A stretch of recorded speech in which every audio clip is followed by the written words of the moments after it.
It wasn't what they'd had planned for their lives. Or maybe just a little. An ordinary life had been the most likely scenario. Marriage, a child, living in suburbia. But then something else had taken over. An urge, drawing them deeper and deeper into the darkness, until the worst had happened. And then it happened again. This is True Crime South Africa. I'm Nicole Engelbrecht, and you're listening to episode 172, The Serial Crimes of the Smeddles.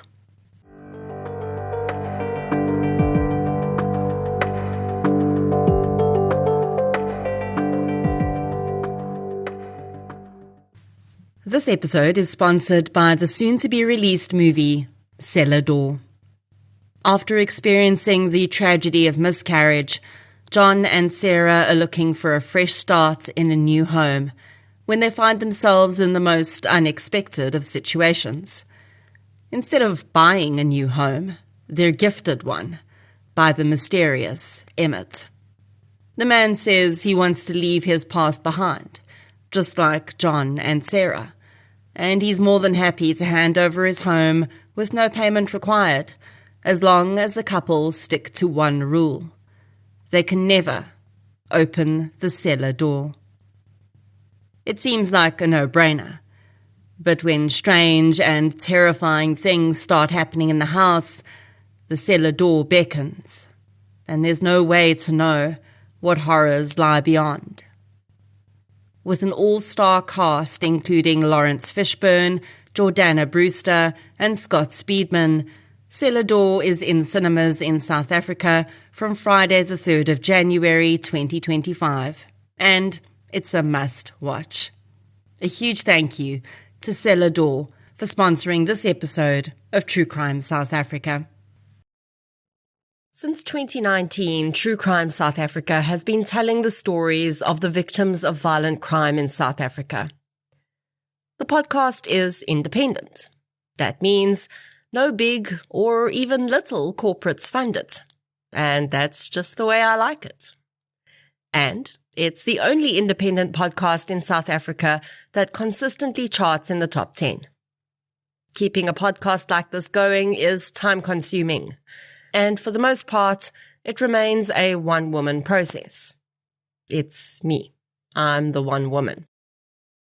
You, yes you, are the reason this podcast continues to flourish and help bring in tips on missing person and cold cases.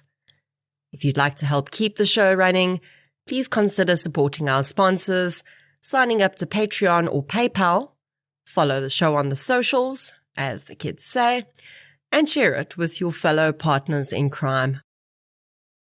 You can find our social links and learn more about our sponsors at True Crime South Africa/donate. Shout outs to this week's Patreon and PayPal superstars. A huge thank you goes out to Karen Kaufman, Kayla Everett, Linda, Natalie Wolf, Helen DeToy, Antoinette van der Plas, and Rutendo Kutito for your support on Patreon. Thank you so much, everyone. Your support really does make a huge difference. Patreon supporters get one additional exclusive episode a month, a shout-out on the pod, and other exclusive content, including Q&As with me as and when it's available. It's a minimum of $1 a month. I think you should do it. Please.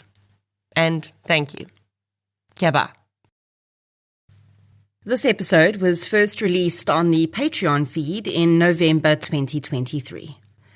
This and last week, I've released Patreon exclusive episodes into the regular feed to firstly give myself a bit of a break, but also to give listeners who haven't yet signed up for a Patreon a little taste of what you could be getting every month for as little as about 19 Rand. From next week, I'll be back to releasing regular episodes on the podcast again. Oh, and Happy New Year. And thank you so much for all of your support in 2024. Have you ever looked over at your neighbours and wondered what goes on behind the closed doors of their home? Has anything ever happened in your neighbourhood so horrific that you simply could not believe you lived so close to people who could commit such heinous crimes? Today's case is the perfect example of how cold-blooded killers don't wear signs on their foreheads. It's the very reason every single time some heinous killer is captured, you see someone on the news saying, "He was such a nice guy though." This case is about the really lovely couple next door. The one with a young child, bright smiles, and a neighbourly attitude, who, simultaneously, harboured murderous intentions. In researching this case, I used several online resources, several media articles, as well as court documents. So let's get into episode 172, The Serial Crimes of the Smeddles. The following episode may contain sensitive material, including descriptions of violence, sexual assault, or graphic descriptions of injuries to victims. If you feel you may be triggered by such material, please consider this before accessing our content. To access trauma counseling or services, please see the helpline information on our show notes. Craig and Bridget Smeddles met in 1995 when Craig was 14 and Bridget was 13. The pair were high school sweethearts and dated throughout their secondary schooling. Craig struggled significantly in school, although he was very intelligent. He got mixed up with the wrong crowd and started using drugs. By the time he was in his early 20s, he was regularly using heroin. He and Bridget remained together for the most part, but soon they would be separated by distance when Craig decided to move to the UK for a while to work. When he moved to the UK, he was finally able to break the hold that his drug habits had on him, and while there, he became a qualified website designer and an accredited Microsoft technician.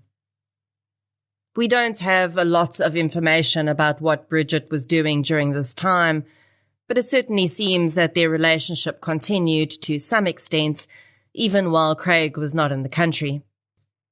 Bridget's level of drug use during this time is also unknown, but she certainly was at least an occasional user.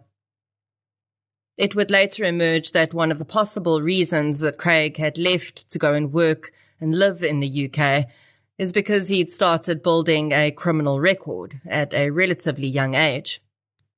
He was convicted on several occasions for crimes relating to fraud and possession of drugs, and given suspended sentences on the condition that he attended drug rehabilitation.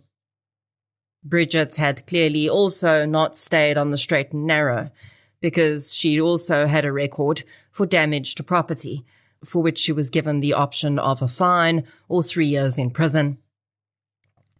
When Craig returned to South Africa, he and Bridget's relationship started up in full force again, and unfortunately, so did their respective drug habits.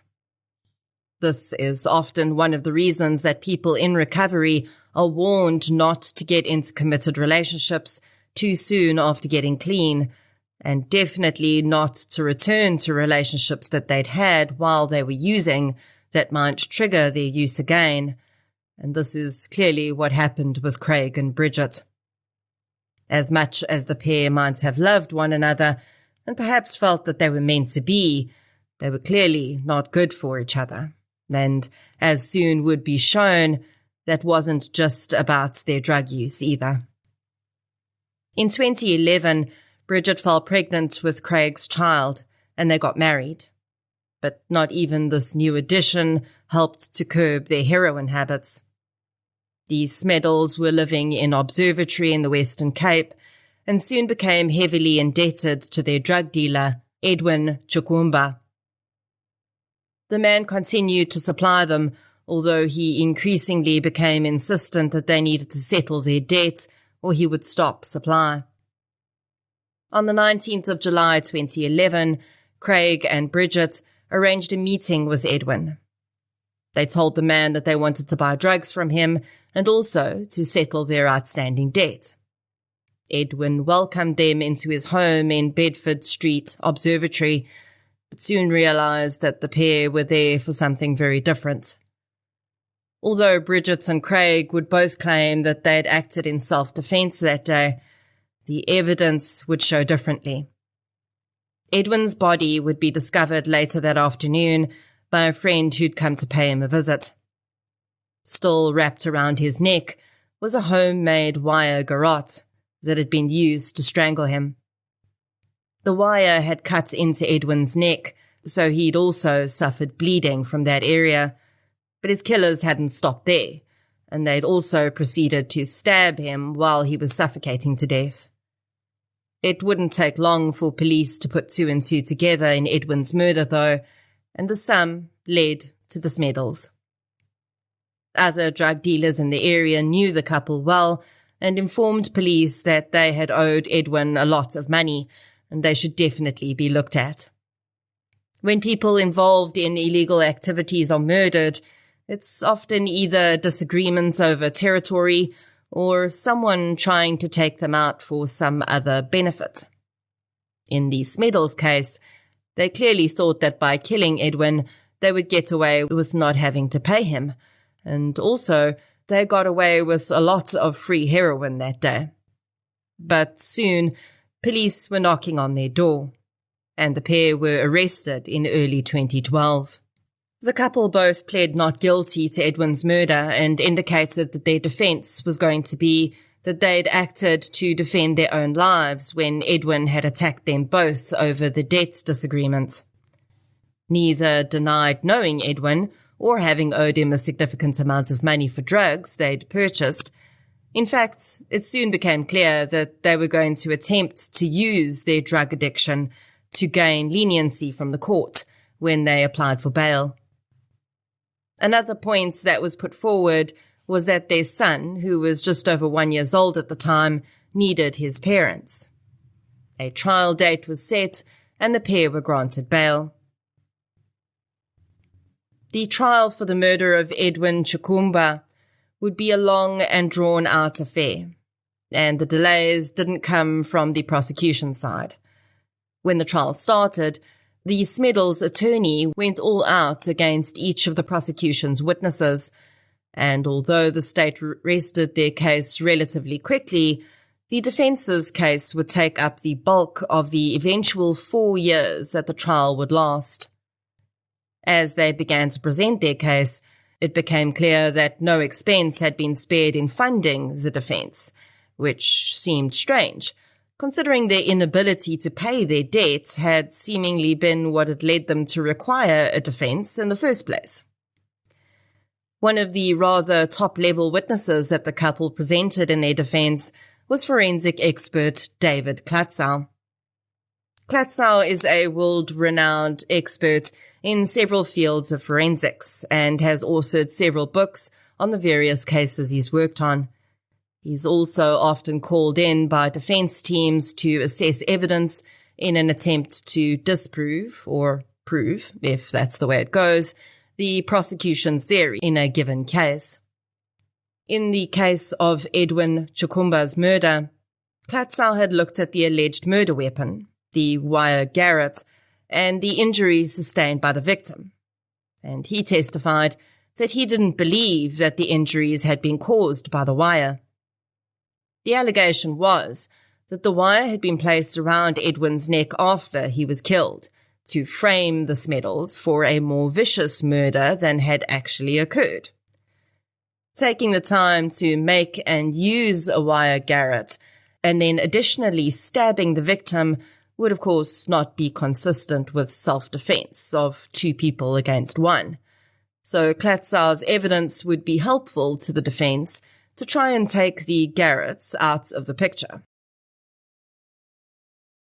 Klatzau testified that he believed the cuts to Edwin's neck had been caused during the stabbing attack, and the garrotes had been placed over the wounds after that. He'd carried out a simulation with a piglet corpse whose skin is similar in nature to humans, to test his theory, and presented those findings in court. He told the judge that he was so confident that such a garrote would not cut into human skin that he was willing to demonstrate such in court with his own assistant. The judge declined the demonstration, saying, "You have a very brave assistant." After Klatzar completed his evidence, the defense continued on with their case. But time after time, delays and postponements pushed the trial further and further back on the court roll. Unfortunately, this delay would be deadly for at least one more person. After the Smeddles were released on bail, they'd moved, with permission, to an apartment block in Table View. The couple soon became friendly with the caretaker and fellow residents of the apartment block, 71-year-old Robert Simmons. It's unknown whether Simmons knew that the couple were out on bail on murder charges, but he clearly gained a soft spot for Bridget, Craig, and their young son. Bridget started to clean Robert's home for him twice a week, and soon the man was loaning money to her. Craig would later claim that he'd known nothing about the loans his wife was taking from their elderly neighbour. In the early days, the loans were small and paid off quickly, but it wasn't long until repayments came few and far between, and the amounts Bridget needed became larger and larger. At some point, the Smeddles' son was made a beneficiary on Simmons' will. Now, this is undoubtedly very strange, considering Simmons only knew the couple for a few years, but there also has never been any proof that Simmons actually did this willingly. Craig Smeddles was known to be quite the effective forge, and had committed fraud on several occasions. So it's entirely possible that the will was forged. But again, this has never been confirmed in any of the resources I could find. Either way, the Smeddles continued to ingratiate themselves into Robert Simmons' life, often using their son as a pawn to get money out of the elderly man. On the 16th of July 2014, Robert Simmons' neighbours became concerned that they hadn't seen the man for a while and began to search for him. One neighbour was able to make entrance into his garage and found that his car was not there. Heading through the interleading door from the garage into the house, the neighbours started to see some frightening signs near the bathroom. Drag marks in blood led to the room, and there in the bath, which was half filled with water, lay Robert Simmons, face down. The man was very clearly dead, and neighbours fled the house and called police. When Table View police arrived at the scene, they found 71-year-old Robert Simmons had been murdered. The man had been stabbed in his neck, beaten over the head, and strangled with one of his own shoelaces. Someone had attempted to clean up the scene, and a bloodied towel and yellow cleaning gloves covered with blood were found in the bathroom, which were collected as evidence. Although there was no forced entry into Robert's house, there were signs of a robbery. All of the man's power tools were missing, as was his vehicle. Interviews with shocked neighbours in the complex would reveal that on the last day Robert was seen alive, an argument had been heard coming from his house. Witnesses said that they'd heard 2 male voices and a female. One of the male voices they could identify as Robert, and many believed that the other 2 voices were that of Craig and Bridget Smeddle. Police were informed of the couple's close relationship with Robert and the fact that Bridget had access to the man's house twice a week to clean. Of course, it didn't take long for the couple to become prime suspects, especially once their criminal records were checked and the IO discovered that they were on bail while on trial for another murder. Over the days after Robert's murder, the evidence started to build against the couple too. Some of the power tools taken from the victim's home were found in a local Cash Crusaders store, where they'd been sold on the day of the murder. The manager of the store noted that a white female had come in to sell the items. Then, as police on this case started to communicate with investigators from Edwin Chukumba's case, a hugely valuable piece of information came in. One of the drug dealers the Smeddles had previously dealt with came forward. He'd realized that he'd been sold Robert Simmons' vehicle and didn't need the trouble of being found with a stolen car and possibly being implicated in a murder. He made contact with one of the IOs in Edwin's murder and told him he had information about a murder in Table View. He handed over the vehicle and provided a formal statement about who had sold him the car: Bridget and Craig Smeddles. The couple were arrested shortly after the lead came in. Quite bizarrely, despite them being out on bail for another murder they were accused of, both Craig and Bridget were given bail on this case too. The residents of the apartment block where Robert Simmons had been murdered were certainly not happy to see the couple reappear, and a very uncomfortable atmosphere settled. As investigations continued, it became clear that Bridget was in serious debt to Robert Simmons. The elderly man had continued to lend her money, and she'd simply stopped paying him back. With the addition of the items that had been stolen and sold, being free from this debt certainly seemed motive enough for murder. On top of that, of course, was the rather suspicious fact that the Smeddles' minor son was a beneficiary on Robert's will, and it seemed that there was a pretty strong case against Craig and Bridget.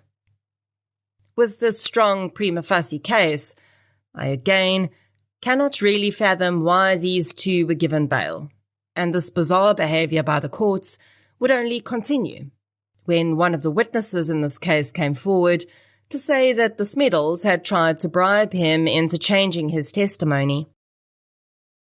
The drug dealer who'd been sold the victim's car told police that he'd been approached by Bridget, who offered him a sum of money to claim that he'd been mistaken about their identity and they had not sold him the car. He said she had also threatened him if he refused to do so.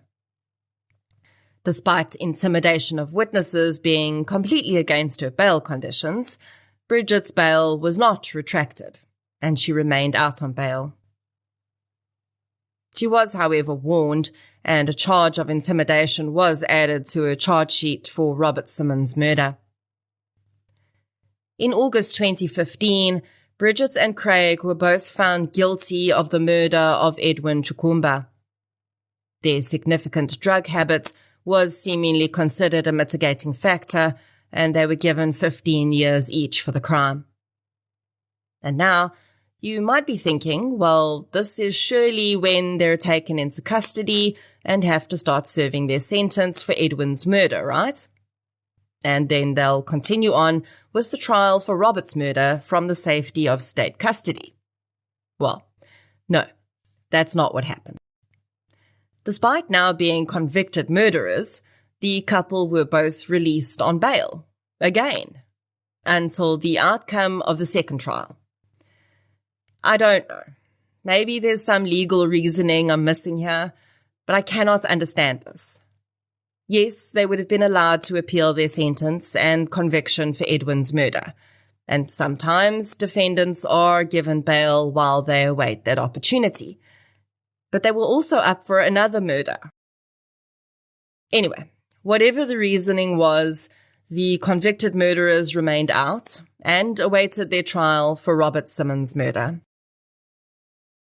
When that began, the pair once again pled not guilty, except this time they did not claim self-defense. In the murder of Robert Simmons, they claimed that they had not committed the murder at all. Rather, their plea statement said that they would show that they had been set up by drug dealers who were unhappy that they had stopped using drugs and wanted to retaliate against them.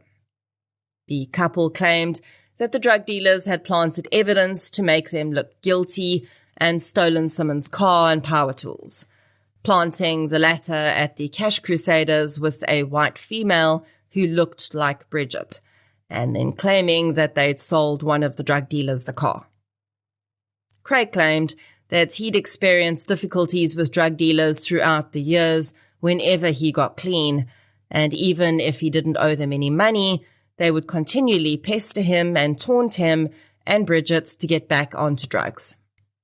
This, they claimed, was why they had framed him and his wife for Robert's murder. The state had a significant amount of evidence against Bridget and Craig, though. In addition to everything I've already mentioned, they also found both of their DNA on items used to clean up the blood after Robert's murder. Now, yes, Bridget cleaned Robert's house, so it wouldn't be strange for her DNA to be there. And there are ways she could have transferred touch DNA from Craig to the scene when she was cleaning. But the amount of DNA from Craig that was found and the places in which they were found did not speak to a transfer of touch DNA, but rather him and Bridget actually physically having been on the scene when the murder took place. In addition, of course, with them having been found guilty of Edwin's murder, it was clear that the modus operandi in that case was almost identical to what had happened with Robert. Both men were stabbed and strangled. Both men had loaned, albeit in different ways, money to the couple. The couple benefited significantly from both men's deaths. And the couple had not denied being involved in Edwin's death.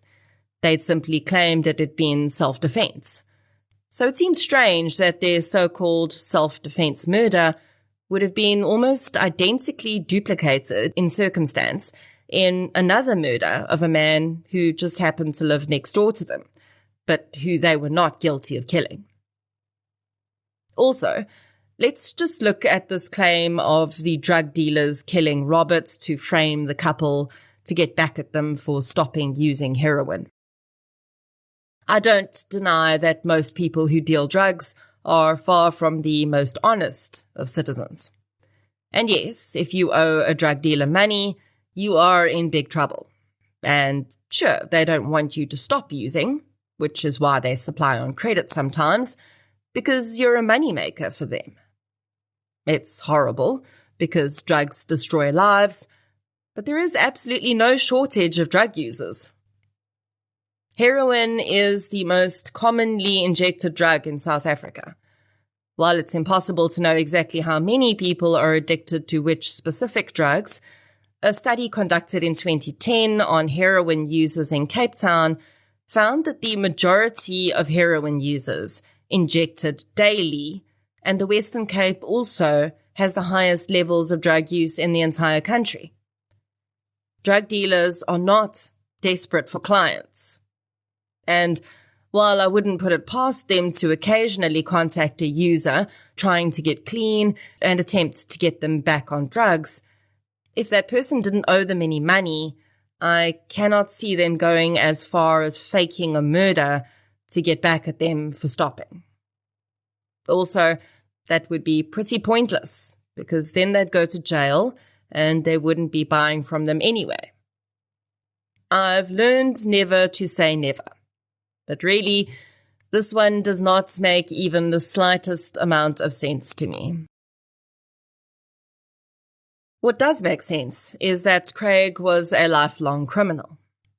Bridget, too, didn't seem above criminal activity. Both were lifelong heroin users, and neither did a very good job of holding down employment for a very long time. They wanted the easiest way out of their debts. They wanted money that was not theirs, and they were willing to do whatever it took to get it. In both the murders the pair stood trial for, the prosecutors believed that both Bridget and Craig had played a direct role in the murders. It was believed that Craig had done the strangling while Bridget had stabbed the victims. And by 2016, it was clear that the judge agreed too. Bridget and Craig were found guilty of murdering Robert Simmons, and they were handed down life sentences for the crimes, plus additional sentences for the related crimes such as theft and intimidation. Finally, the twice convicted murderers were taken into custody to start serving their sentences. Now, technically, because Edwin and Robert's murders were committed separately, the pair should have had to serve the two sentences consecutively, starting with the 15 years and then commencing the life sentence after that. But the life sentence really overrides that, because they'll be under the auspices of the Department of Correctional Services for the rest of their natural lives anyway. I just hope that in 25 years, when they come up for parole, the fact that they are essentially serial offenders will also be placed before the parole board, and they won't just look at the last murder as the reason they're imprisoned. As killer couples go, Bridget and Craig are different. They met very young and stuck together from that point through thick and thin. If there had been a big age gap between them when they met, that would be an added dynamic. But there wasn't. They were both children when they met, just a year apart. The one missing piece here is knowing more about their personalities. If we look at their actions, each seemed to take equal action in different ways, and Bridget even approached drug dealers on her own, so it didn't really look like she felt she needed Craig's backup. She seemed quite confident to act independently. One of the other things that makes them quite unique is that they never turned on one another. Craig did, at one time, say that he'd known nothing about Bridget having borrowed money from Robert Simmons, nor that their son was a beneficiary on his will, but there was none of the usual finger-pointing. They remained united, right up until the end. Which only makes me wonder again about the power dynamic. And perhaps it really was far more equal in this instance than in other killer couple scenarios. There's an interesting condition that sometimes presents itself in killer couples, which, although I don't think it was present here, is worth noting. Hybristophilia is a paraphilia which involves a sexual interest in those who've committed crimes. Paraphilia is a term that describes a scenario which creates sexual arousal in a person that does not involve another consenting adult. There are harmful paraphilias when harm is caused to another or to the person with the paraphilia when acting on the arousal, and there are non-harmful paraphilias. Hybristophilia can really be either, because being aroused by a partner who commits crimes does not necessarily mean one will participate in those crimes, or that those crimes are ongoing or harmful in any way to the participant. When hybristophilia escalates to a killer couple scenario, of course, it is harmful, and it's commonly referred to as Bonnie and Clyde syndrome. Of course, it's important to note that living with a paraphilia is not a legal defense for committing crimes. When the paraphilia involves illegal activity, the person is responsible for seeking professional help to deal with that paraphilia in a healthy way, and it will not preclude them from prosecution or being found guilty of a crime. The Smeddles' minor son really is one of the victims here, I think. Thankfully, his mother's family was able to take him in, and he lives with them now. But I can't help but think how difficult it's going to be for him to come to terms with the fact that his parents did what they did. I find Bridget and Craig quite bizarre, to be honest. And yes, I'm sure their long-term drug use played a major role in where their lives ended up. But there are millions of drug users in the world who do not commit one murder, never mind two. I live in Tableview, where they committed their second murder. I realized when researching this that they would have committed this crime just before I moved here. And that made me think about my neighbors, about your neighbors. and how that lovely young couple with the little boy next door might not be who you think they are. It might be easy to dismiss Edwin Chukumba's murder as you live by the sword, you die by the sword. But regardless of what he did for a living, and any of our personal opinions about that would very simply be victim blaming. Just like we don't know the circumstances of what gets people into any difficult situation, we don't know what led to Edwin selling drugs. And really, it doesn't matter in this context, because regardless, he did not deserve to be murdered. Robert Simmons was just trying to help the lovely couple next door. He gave and gave and gave, until he started to realize he was being manipulated. And perhaps the lovely couple were not so lovely after all. I can't imagine the horror that must have gone through his mind when the pair finally pounced on him and savagely attacked him like that. I don't know why these two were given so much leeway by the legal system. Perhaps we'll never know. Maybe they were just good at manipulating people. Maybe they'd gotten so good at using their drug habits as an excuse for their behavior that was all they needed to do. Either way, if they'd been in jail in 2014, Robert Simmons wouldn't have died the way he did. But that's the nature of predators. They look like the couple you met last night at that braai. They don't come with a warning sign on their foreheads. Unfortunately, their true nature is only always apparent far too late. Edwin Chukumba, Robert Simmons, rest gently.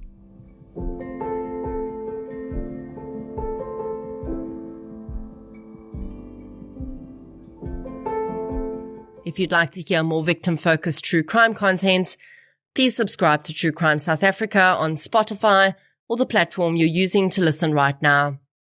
If you're looking for something still related to real-life stories, but often with a more positive slant, you can check out my new podcast series, I Lived Through This. You can follow both podcasts on social media. We're on Facebook, Twitter, and Instagram. I'll be back next week with another episode. Until then, thank you for your support, and I'll chat to you soon.